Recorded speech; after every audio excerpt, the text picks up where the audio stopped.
cheios que foram os vasos, disse a seu filho: trazei-me ainda outro vaso. Porém ele lhe disse: não há mais vaso nenhum. Então o azeite parou.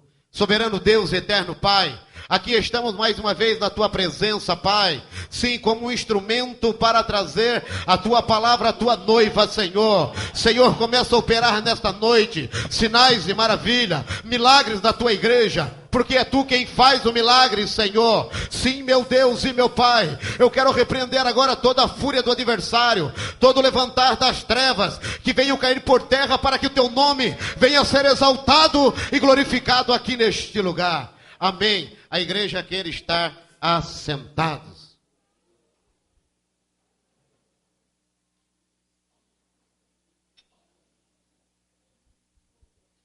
Analisando esse texto, eu começo a ficar impressionado. Por quê?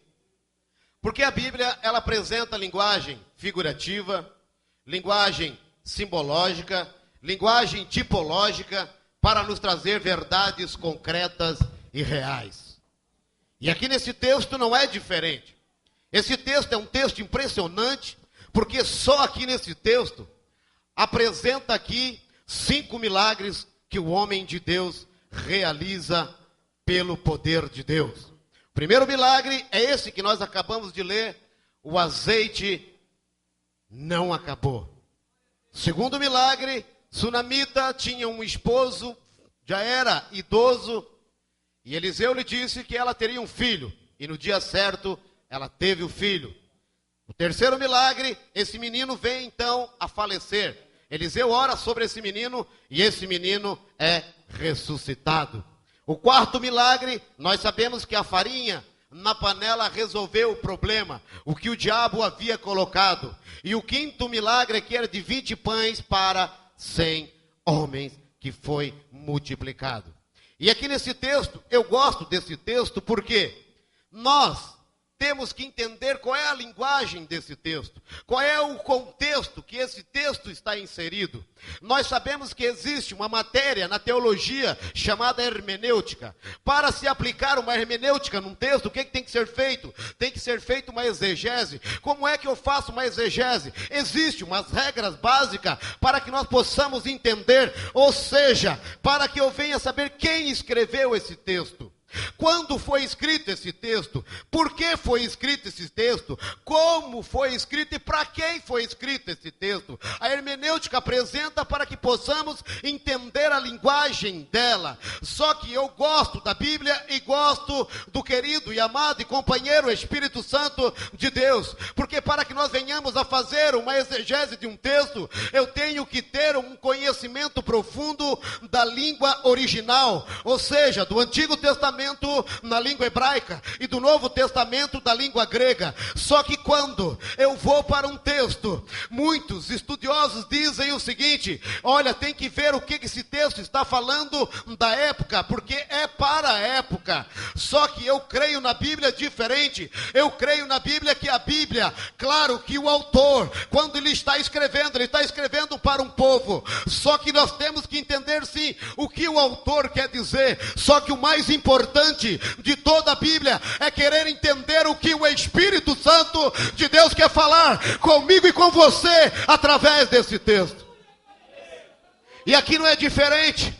Aqui a linguagem que nós possamos entender o que é que o Espírito Santo de Deus estava trazendo uma linguagem diferente. Ou seja, aqui essa linguagem é muito bela, é maravilhosa, é uma linguagem surpreendente através do querido e amado Espírito Santo de Deus. Por quê? Porque aqui encontra-se uma dificuldade grande, uma dificuldade de uma mulher que tinha 2 filhos, uma mulher em Israel, ou seja, uma família em Israel, para que o pai pudesse bater no peito e dizer: eu sou feliz porque eu tenho um filho homem, porque uma mulher não tinha valor naquela época, naquela cultura. Só que agora é diferente. Esse homem não tinha apenas um filho, mas ele tinha 2 filhos homens. A Bíblia diz que ele morreu. Olha só, alguns livros que nós estudamos diz o seguinte, que esse homem aqui, ele era um profeta também.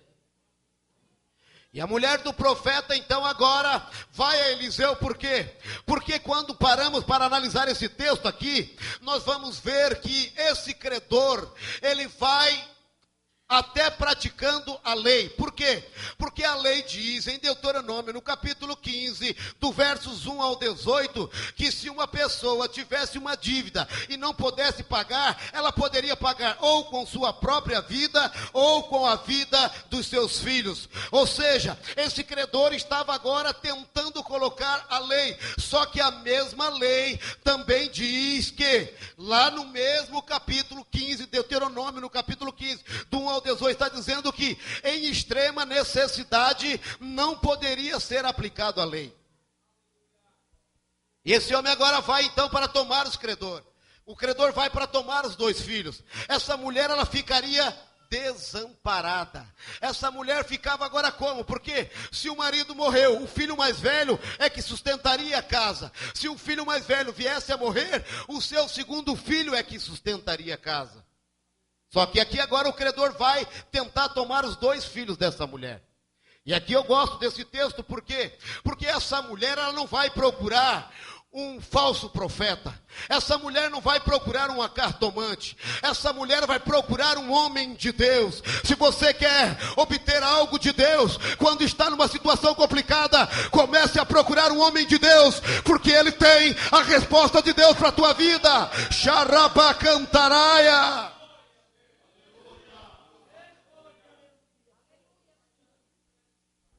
E eu gosto, sabe por quê?